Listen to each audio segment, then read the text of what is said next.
Hello, friends. I actually get a chance to speak with a very interesting person who has seen a lot of ups and downs in her life, and honestly, her story has been incredible.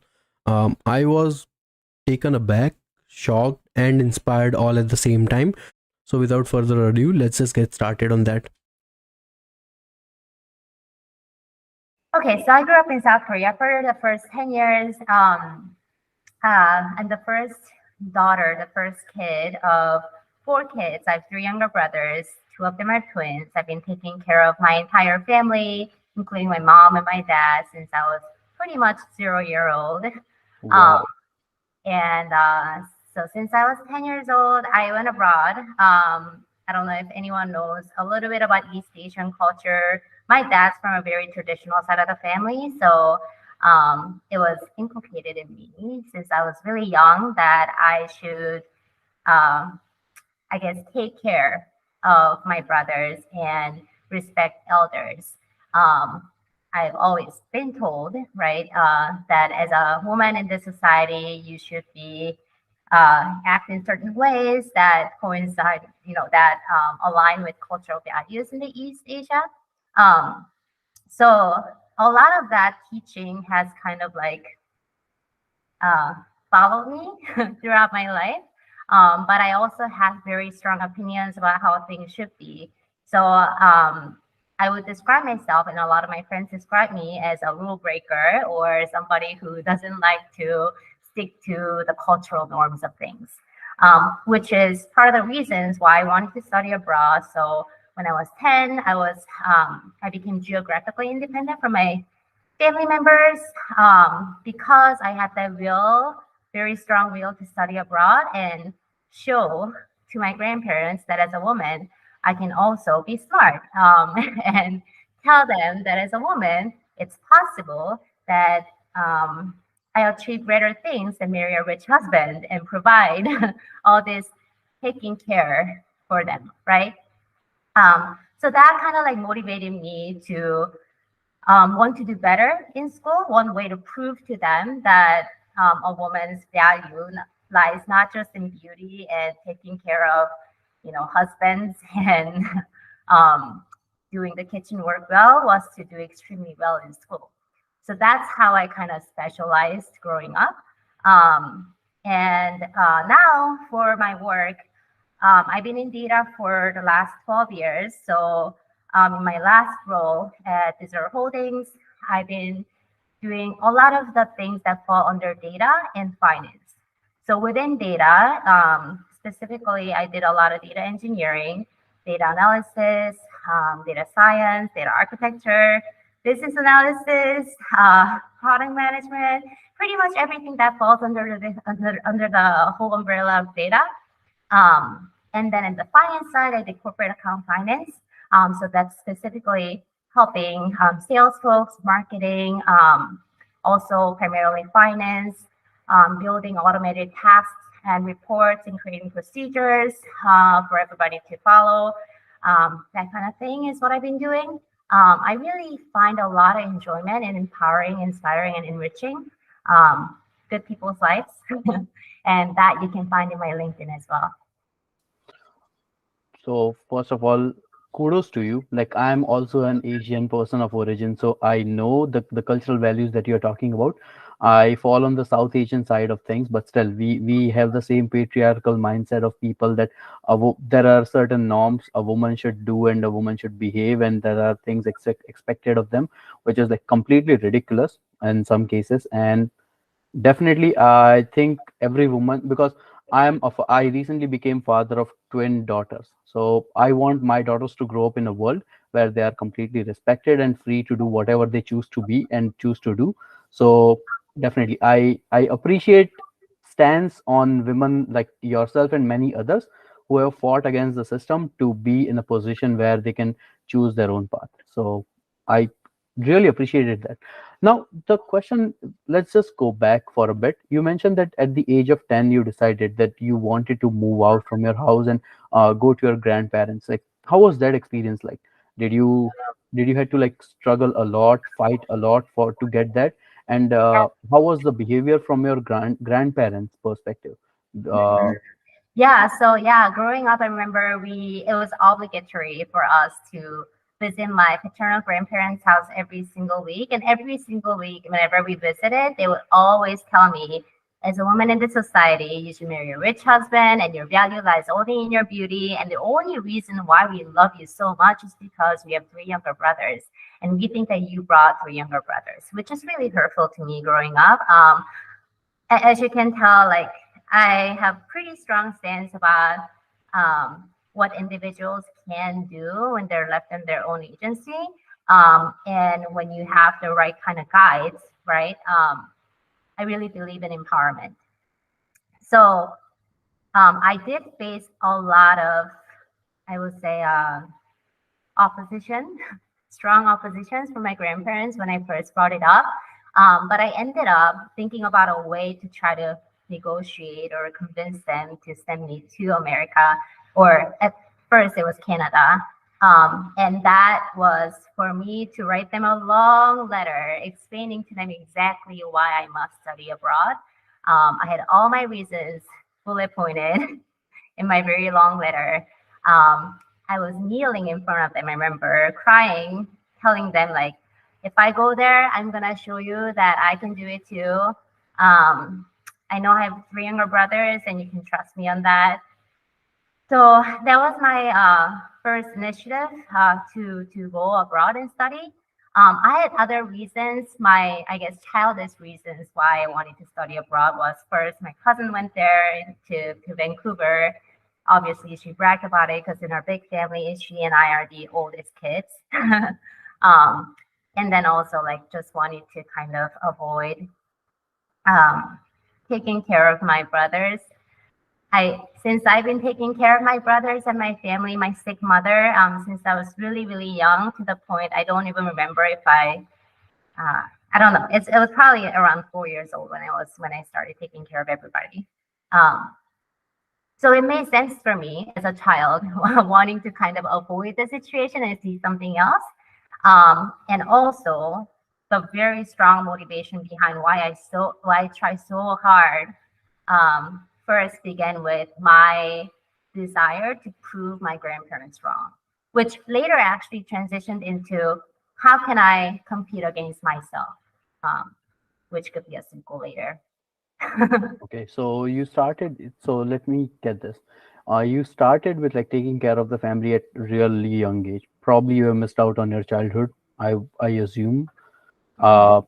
You you had to fight a lot with your grandpa. And how about what was your parents' stance on that? Or were they involved in the decision, or it was mainly grandparents approving or not approving?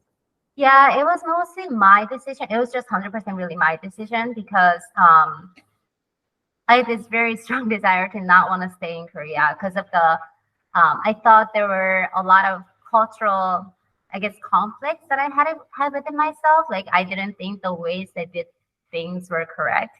I specifically remember when I was in elementary school or kindergarten of some sort. I drew a picture of like a waterfall that I saw in Hawaii, and that was like rainbow color.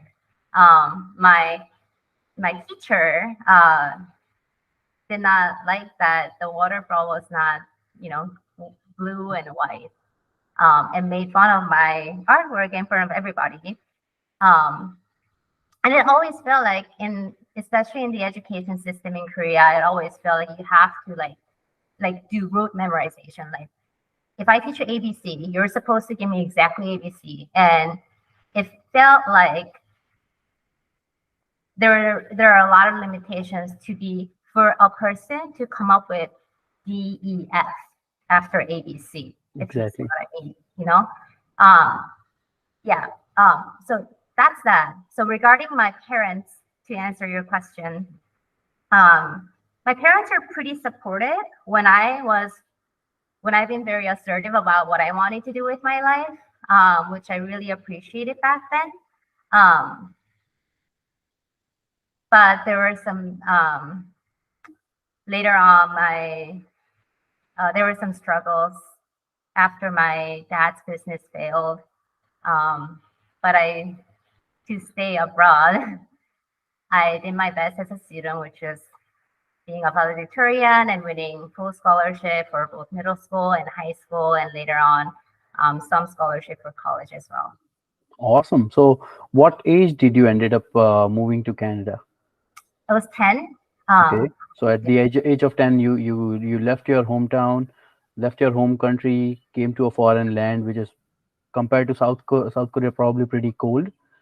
Very different. Exactly Very right. different. Yeah. So Yeah. I was like, it's mind blowing, right? Wow, I'm being taught to be myself. Like I'm being taught to express myself as who I am instead of being judged for different. Uh, Judged for being different from everybody else. Because that's how I felt in Korea. Because I had this really strong opinions about certain things, and then I wanted to express the way I am as is, but then they were met with a lot of conflicts. Because as you know, like East Asian culture is much more about collectivism versus Exactly. right? The Western culture is much more about like individualism. And I really liked that I was being recognized for my uniqueness instead of being outcasted as somebody who's different. Okay. So, uh, tell me when you get to Korea, sorry, from Korea to Canada, how life has treated you. You mentioned that you have been an A student throughout, so that's good. The kudos to you on that. But meanwhile, like, uh, who was taking care of you here? Because you are just a minor, you are just a child, and Mhm. who like how did you? Because definitely you had to fight a lot of battles even in Canada as well to stay afloat, live your life the way you wanted to, and Mhm. also you, since knowing that you have a family back home, so were you still supporting them when you were in Canada? Oh no! So in Canada, I was in this like kind of like an education, institution. These institutions take a group of students for a year. In my case, it was 10 months, and then after that, 1 full year of experience, you go back to Korea. That's like the program. Okay. So I was in Canada only for 10 months. After that, I've been in the United States in the East Coast, primarily Virginia, Maryland, and then later on to Minnesota. Oh, so so after 10 months you probably moved to US.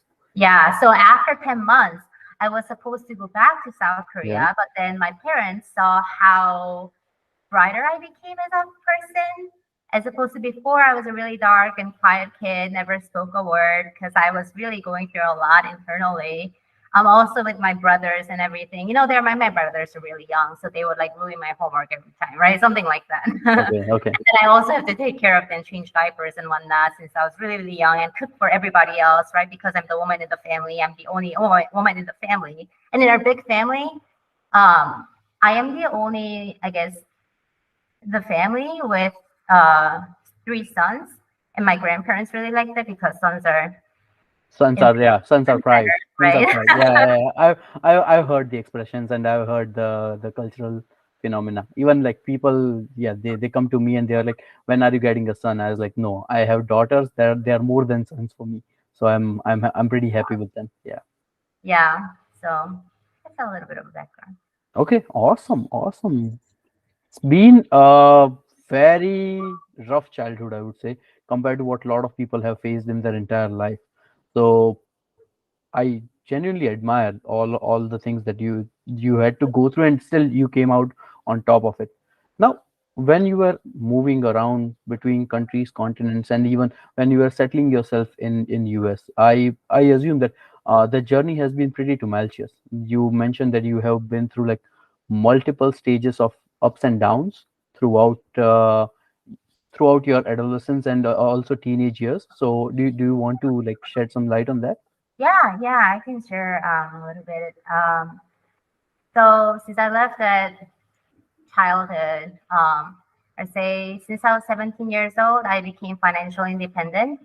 Um, and during this time, I was also starting to provide some for my family members.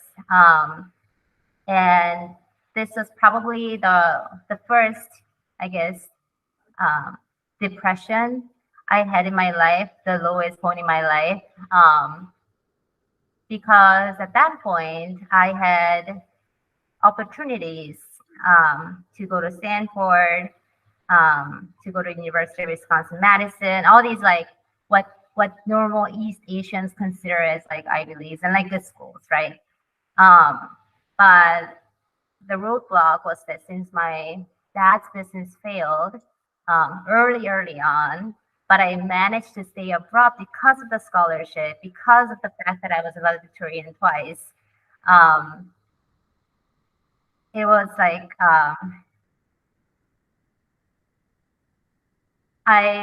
it was either me deciding to stay abroad and make money for my own self to stay abroad, so pay for education and living expenses, or I go back to South Korea.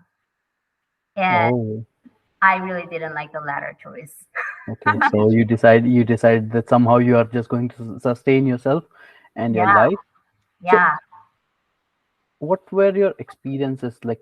How did you came out of depression? A lot of people suffer from it uh, Hmm. for decades without even knowing that how to deal with it. And Yeah. So I think this would be a really good time to um, talk about this part. So I've experienced living on the street in a woman's body during this time when I was 17 years old, which is why I was financially independent. I was working probably 20 different jobs. It's very, very easy for me to pick out a job that I haven't worked in at this point. They're obviously not in my LinkedIn because some of them are just not relevant to what I'm doing career wise these days, right? But I've done a lot of different things while I was on the street and off the street. So growing up, I saw a lot of abuse because of all the like stress that was going on. Like this is like generational abuse, right? And generational pain, trauma that we often forget to talk about in our society these days because I don't know why. I think we should talk about it more often, in my opinion, but so that we can heal together, really, that's what I want to do. But I've been through that. One of the things that kept them coming back to me, even whenever I wanted to commit suicide, which I've tried 3 times when I was on the street, 17 years old, right? oh, Is that one, like, I knew that my younger brothers all looked up to me so much. And if I were to commit a suicide, then I would kill all of them, is what I was thinking. Like I'm the symbol of hope, warmth, and love in the family. And if I were to do that, then I would have committed a huge effing sin, is what I was thinking.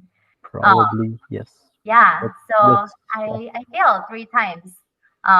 And I don't know if you watched this movie called A Man Named Otto. It's a really good movie. yes, I I've cried seen a that. lot watching that because I was like, oh, I resonate so much with this man. Even though I mean I wasn't a cranky old man, but some parts of it I can really resonate with. So how I was able to get out of it. There was a time when I was thinking about like I want to live. What do I need to do to live? And I thought about a time when I smiled genuinely out of my heart, like when I was really, really feeling a lot of deep happiness. And that's when I was dancing on the stage. So this is still on the street. Um, I did door knocking in South Korea, going from one dance studio to another dance studio, asking them if I can work for them and get free classes. Now, this is not Okay. a common thing in South Korea at all, especially in South Korea. Um, and I've probably gone through at least 10 of them, I'm pretty sure. None of them said yes, but then I figured out a way to like try to make the deal sweeter for them. Some of the sales and negotiation stuff that I've already done back in my life when I was 17 was, still stuck to me, which I'm grateful for. And the last, I think, the dance studio that I went to, I was just getting out of it. He said no, but he called me. Um, as I'm walking out of the place. And then he was like, actually, we need somebody who can actually speak English because there are a lot of English speakers who are coming to our dance studio.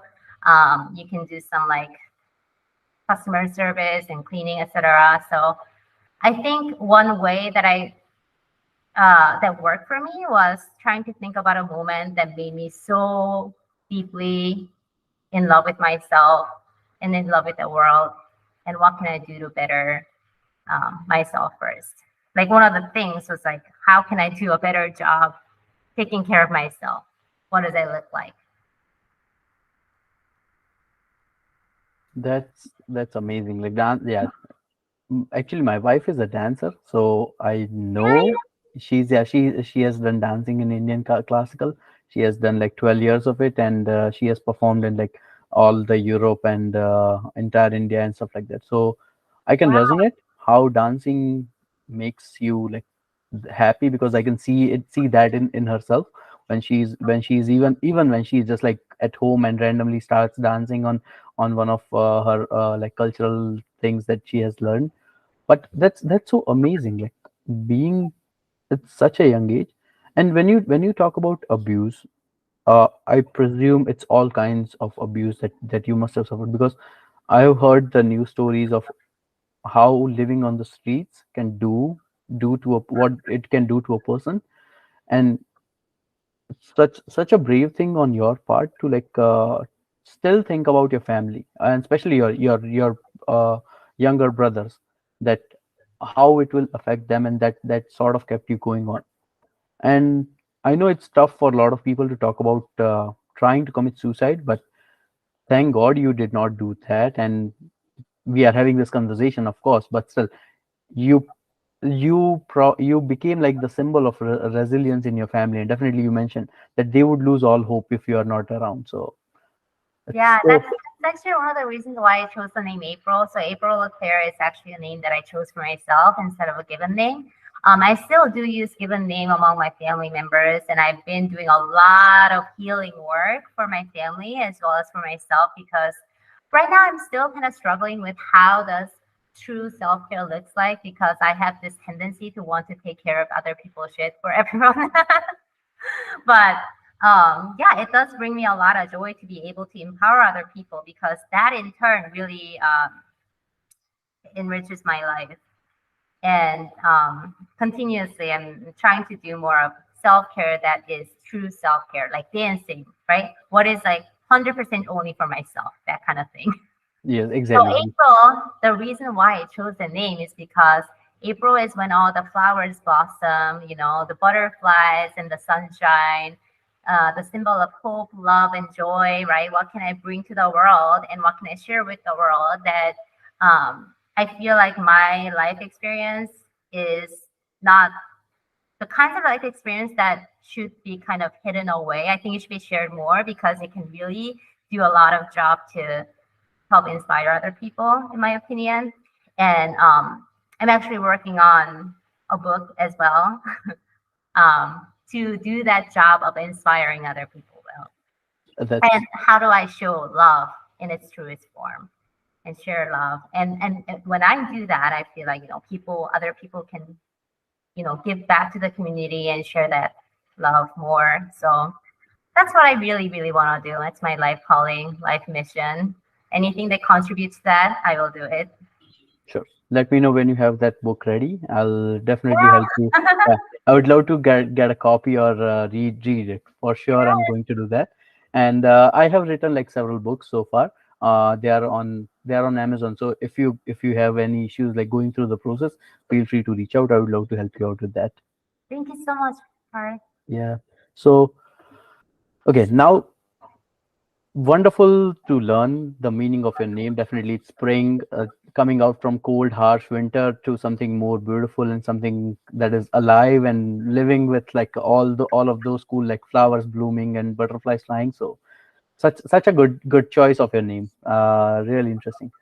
Now let's go back. Now let's just move on to the different stage. Why IT?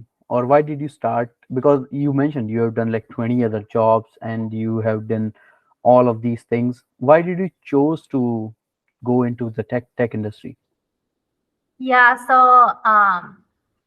I do not work for the tech industry right now. I don't have the tech industry background. I have manufacturing industry background, but I have a tech background, just to make sure that we are all aligned.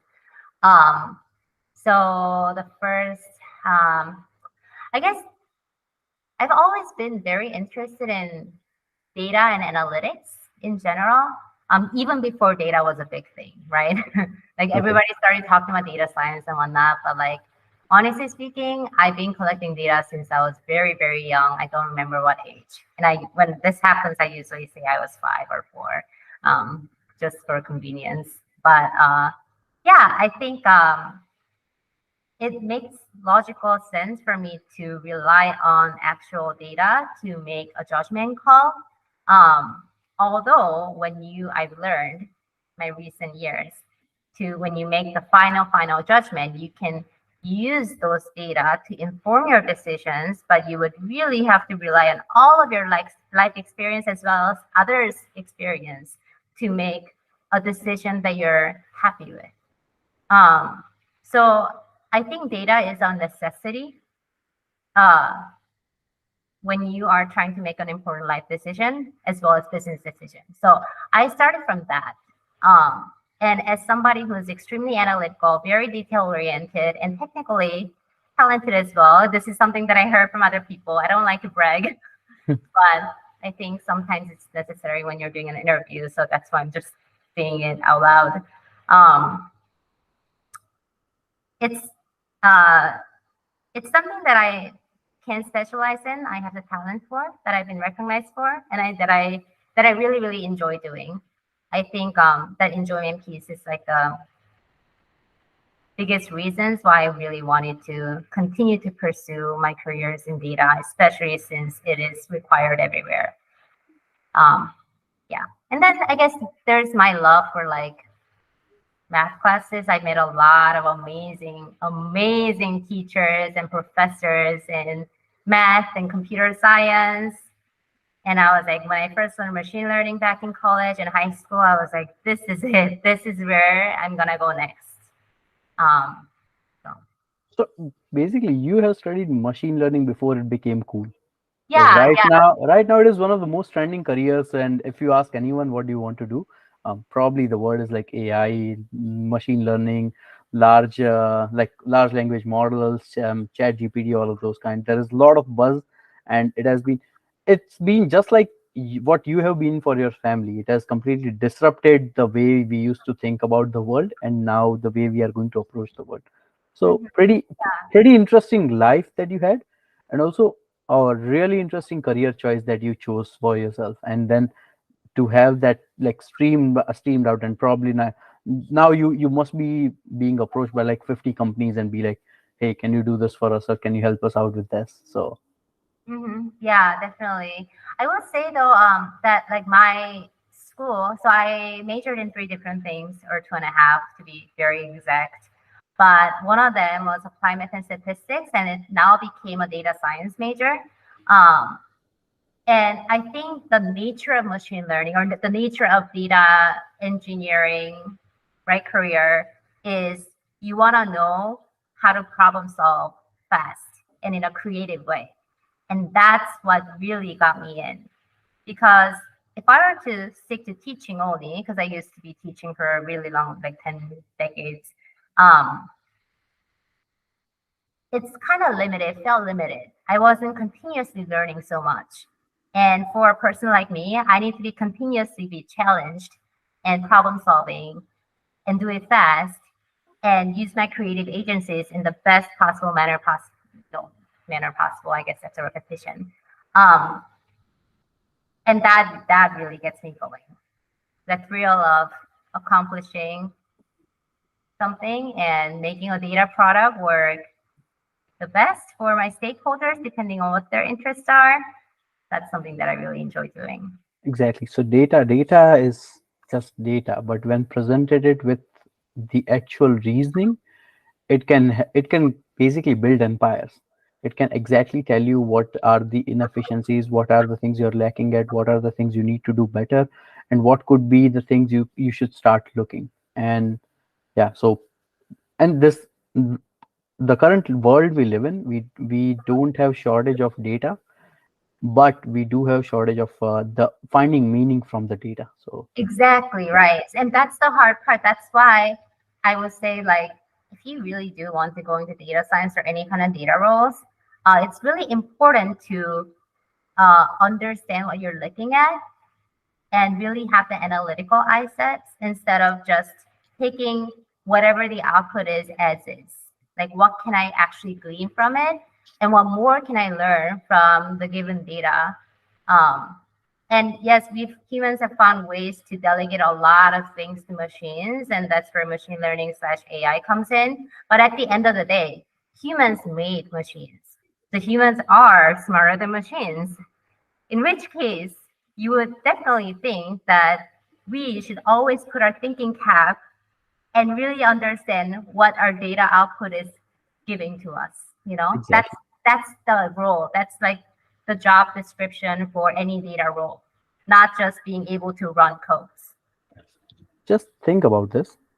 A guy just saw the list of data of all the houses and seeing that people are shorting on their mortgages and they're not able to complete it, bet against the housing market and made $1 billion profit in the one of the worst economic downturns of our life, probably in 2008.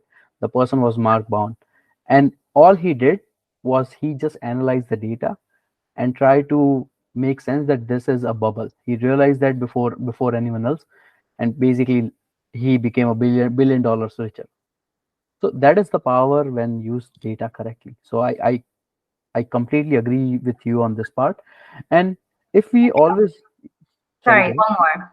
I love the movie, The Picture, and also like it actually happened in real Exactly, yes. life. But I just wanted to add one more thing to that. Like he is an example of somebody who went against like the norm, right? Yes, When everybody said one thing, he went against it because he relied on both that data and his intuition. exactly. Yeah. Anyways, I just find it very inspiring. Yeah, that's true. And also, same thing goes for Moneyball. If you see, they just started collecting data of all the players, statistics, and they became like a winning baseball team that has never been able to done it before. And now then it starts being implemented in every single team across the planet for whatever sport you pick. Now they are collecting data on how fast you can kick with your left foot or right foot, or what are the things you are lacking on. So this is the true power of data. And when you say like large language models or computer or machines doing the all the learning and giving us the meaning, that this is that. So I like I see a lot of people currently speaking about that. Now the computer has started doing all of these fast computations at like millions of times faster than any humans can, and this is going to replace humans. It's not going to replace humans. It's going to free up humans to do other things that Yeah. machines cannot do. Like think about it. If no one had invented electricity, we would still be spending like 50% of our time just in the plain dark, and that would be completely useless. And now we have this electric bulbs and we can work at 2 a.m. on whatever things we want. Yeah, exactly, right? So it's Yeah. more like enabling people To do from things that they exactly. find more enjoyment in. And all we are doing is machines are at the end of the day tools that we humans built. So then we want to use machines, delegate to machines the things that they are good at. Like humans are not great at not making any mistakes, for example. You know what I mean? Like it just makes sense for us to do that. Um, I guess it's like really enabling, I feel like, in my opinion. It's enabling humans to do the work that they can truly enjoy themselves Yeah, in more so. Yeah, instead of repetitive road tasks exactly. uh, that not many people, I don't think, in my life enjoy doing. Yeah, like dancing. Yeah, like dancing, Yeah, exactly. Yeah. yeah. Awesome. So now let's say if someone wants to start working in like data industry and start working or start learning, start with like machine learning, what what should be their approach? Like how should they start? What are the things they should consider, and what should be the roadmap for them? That hey, in the next 6 months I'm going to learn this, and the next 6 months I'm going to learn this, and this should be my end goal. So any advice on that? Yeah, I will say first, I will pause and ask myself again if I'm that person. Do I like the things? Okay. Do I like the things that I find on Google search? Because I'm assuming that this person already did a lot of research on this career path and knows enough about what they're going into before they decide to do this, right? This is all my assumptions, but Yeah, assume that that person right, or that right? person is already prepared in their mind that yeah, Okay. they want to do this, and Okay. yeah. Yeah. Definitely. If this person has some experience with programming before, then you could probably skip to speaking with other data professionals around them to learn more about what they are working on and start some small projects that you can uh, feature on your GitHub profile or LinkedIn profile. Um, if you don't have a lot of programming experience, then you should think about where you need more help in. So this is really context specific and person specific depending on their experiences. If you do have programming experiences, then I would gear my efforts more towards building projects. If you don't, then I would start with one of those like Code Academy or Hacker Ranks, those kind of programming practices. Um, if you don't have a strong math background, then I would strongly recommend looking into Emma Ding's YouTube videos because it's one of the best free resources out there. The non-free resources that are already also validated and really good are Udemy. And what was the other one? Coursera. Coursera is okay only for academics, I think. If you Okay. really prefer that academic setting with like the very structured learning, then Coursera is good. In my opinion, though, there is another one that I'm forgetting the name of, but um, I can give you that resource later on once I remember it. It's not free; it's more on the higher end. But for people who aren't as academic, I guess like non PhD folks, that source is really useful. But Okay. I'm forgetting the name right now. That's fine. That's fine. So provide me the resource name when you have it, Yeah. and I will post everything in the description. So if anyone wants to go back and look at it, they should be able to find it. And also, like, feel free to share the YouTube links or any other videos or any other tools you find that should be helpful. Definitely, I would love to put that in so it can reach to more people, and also help you like achieve one of your motives in life, that is to help other people. Yeah. Yeah, Yeah. That'll be amazing. exactly. Now, what are the next things that you want to do in, like, let's say, next 5 years? What are your aspirations? Hmm. Yeah. So right now, so I mentioned that I'm working on my book. I'm also working on a side business development. Um, Okay. so this is something that I had in my mind for a really long time, but I haven't really had the time to breathe in my life so far, which is what I'm kind of doing right now. I'm taking a little bit of a career break, as well as starting to look for a new job out in Seattle. So right now I'm in the Seattle area, um, trying to look for a tech firm now, trying to look for a data role, perhaps the managing data lead role, more geared toward engineering. So that's the second one with career. The third one um, is the actual business development with regards to, I don't have it fully formed yet, so I don't want to share it yet. Oh, that's fine. Yeah, I can totally understand that. But it'll be a combination of dance, great food, community space, jewelries, and interior design. Awesome. Yeah. Looks, yeah, wait, I'll wait for it to be in action, and definitely many, I would say, like, best of luck, and hope you also succeed in that as well, or learn a lot from that experience. Yeah, thank you. Yeah, I'm trying to go back to my business experience back when I was in 17, when I first started my business. It was a hard work, but you know, at the end of the day, I really enjoyed just doing my best in that product or service that I'm trying to deliver to my end customers. Awesome. Now, knowing what you know right now, let's say if you are 17 again, what are the things you would do same on, and what are the things you would do differently? Uh, well, when I was 17, I was facing a lot of situations that I would not have chosen for myself, right? Um, that is a very difficult question to answer. Let me think about it. Sorry. That's fine. Take your time. Um, I think the things that I would do again if I were to go back to when I was 17 is start the business. I Okay. thought a lot about what can I do at 17 to make the most money in a limited period of time to pay for my own living expenses and tuition and eventually provide for my entire family of five. Um, so I think I applaud myself on that I was thinking about it that deep and implemented what I was thinking about and was making a ton of money for that age.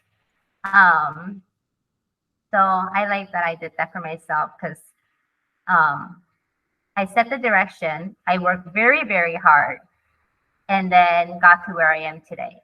And I'm not saying I'm perfect at all, right? I am not perfect. I have a lot of things to learn and improve on, but that's something that I'm proud of. What I would have done differently. Um, I think back then I had some opportunistic tendencies. Um, like I didn't have time to eat, you know. I didn't have time to enjoy the things that a normal 17-year-old would do. I didn't have time to breathe. Okay. I think I would have wanted to tell that 17-year-old April, it's okay sometimes to like go out in nature and like maybe hike, do something for yourself, enjoy what life can give you. Um, so that's something that I want to change if I could go back. That's yeah. That's actually pretty deep. Uh, live your I would say teenage years the way a teenager should. I guess Yeah, that's which what I I'm would kind say. of living right now.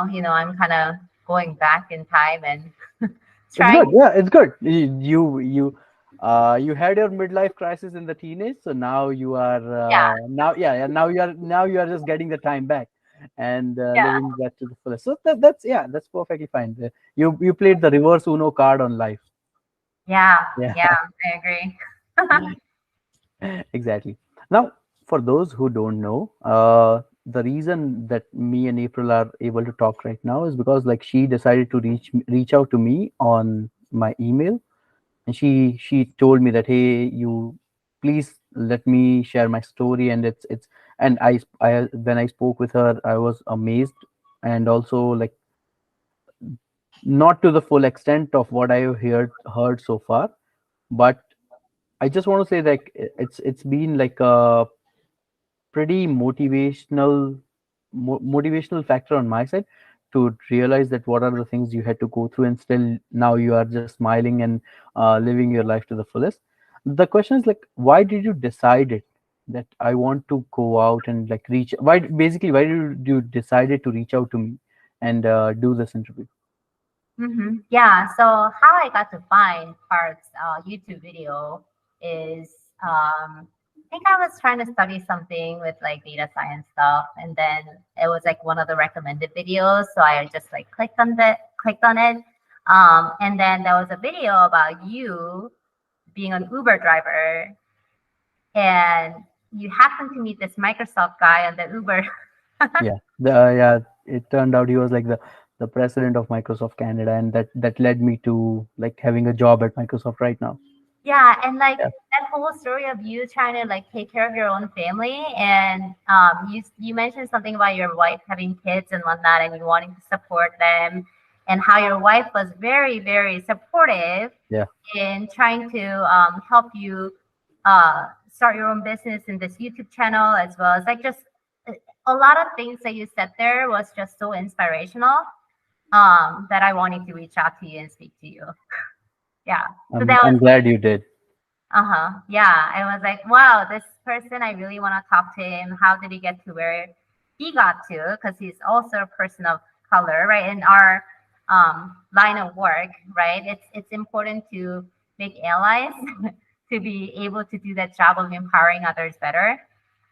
So it was so inspirational. That's why. Yeah, exactly. Like if you have like similar people with similar experiences, you tend to get like best of both, like your own experience. Like just like you, I wouldn't say I have faced the same things, but I came to Canada in like 2013, and just like you, I did probably like 20 jobs. I didn't had to like live on the street or something up to that extreme, but I was like an international student trying to make ends meet. I had to pay like a huge amount of fees, and then I had to study, and I had to do like three jobs at the same time. And I finished my masters, and then I was not getting job for 6 months, and I got like depressed. And then I found a job and got laid off, and then I found another job, and then stayed there for 5 years. And that has been like an amazing journey for me, where and I got married, and then I found out my wife was pregnant. So that was again the moment for me to like make changes. And I found out like she was pregnant with twins.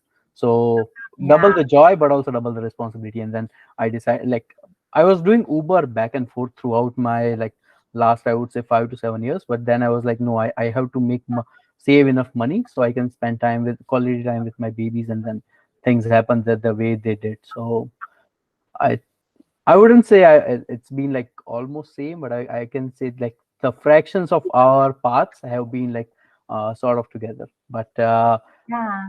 yeah, what definitely I learned a lot from your experiences and what you have to go through.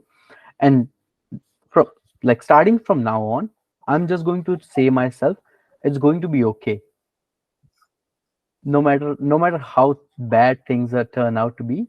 I think it's always good to like give yourself that positive affirmation. And pretty recently I was having a discussion with one of my colleague, and I was going through like some scary things because there are layoffs happening left and right. And I'm scared about my job. And then like he mentioned that there are some things that are just not in our control. Mm-hmm. There is no point in like spreading yourself too thin over those. And you only if you only start working on yourself, definitely you would be better than what you were yesterday. And that comes back to your same point where you mentioned earlier that you were competing with yourself on how you can outdo yourself in your life. And I guess that is something to like learn from all of these things we hear, that magic can happen, but you just need to have that patience and the belief that things would be okay. Yeah, yeah. I mean, I no longer with respect to all the things that happened in my life, I no longer believe in coincidence. Things happen for a reason, and there are a lot more things that are outside of our control than things that are within our control. For the things that are within our control, we can do our best to try to control them. But at the end of the day, when you are faced with whatever situation, it's our resilience that gets us um, standing strong and yeah, persist. Exactly. So I think it's been a pleasure speaking with you, April. I did most of the questions I wanted to ask, and I have learned a lot from your experiences. I genuinely appreciate you reaching out to me. Again, I cannot thank you enough, but still, I want my daughters to learn from what you have gone through. Like, yeah, they're too young, so I So, wouldn't. Yeah, I wouldn't. But when they maybe grow up, I would definitely love to have them a conversation with you. So yeah, I would love to meet your daughters. I'm so just excited. just a second, let me just bring them. Yeah. Just give me a moment, okay? Hi.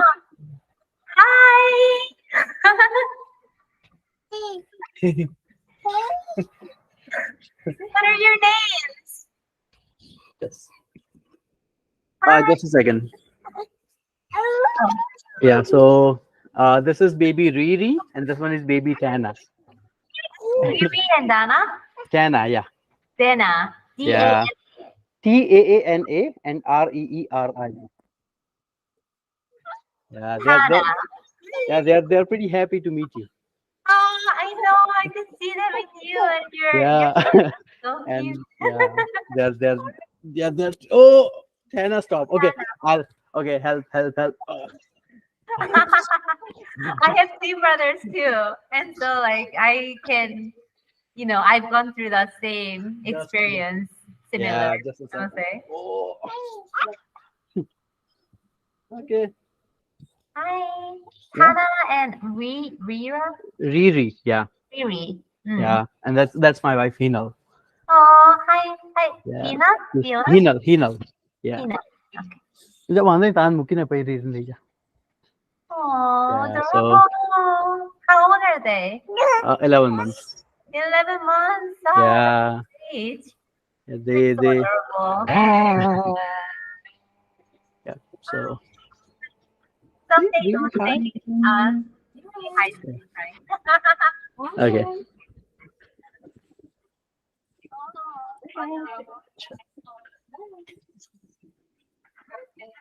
Yeah. So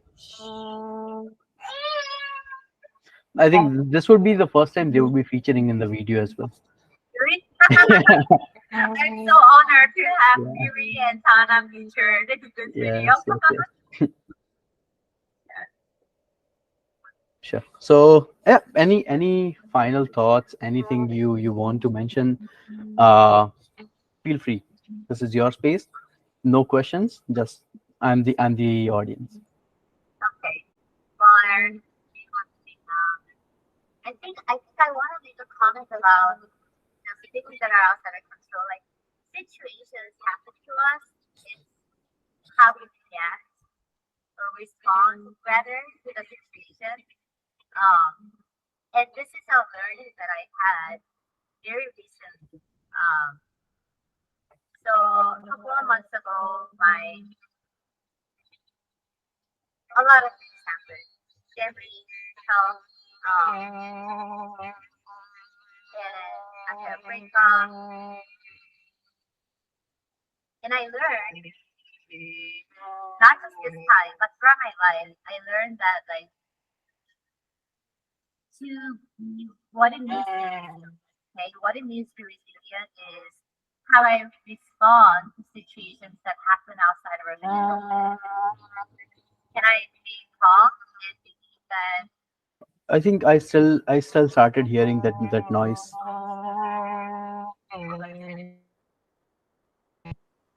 hello?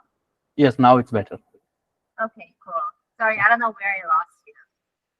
You were saying that you had been through like a breakup 4 months ago, and Oh yeah. yeah, Yeah. So like a breakup, my mom also had to go to the ER, and my grandpa passed away. So like a lot of things happened within a span of 1 week, and then I was just kind of scramble as usual, putting out fire for everybody in my family and outside of my family, right? A lot of things have happened. So I just wanted to redefine what resilience is for me and for people to kind of think about, like a food for thought sort of thing. What it means to be resilient to me is how I respond, not react to situations that happen outside of our control.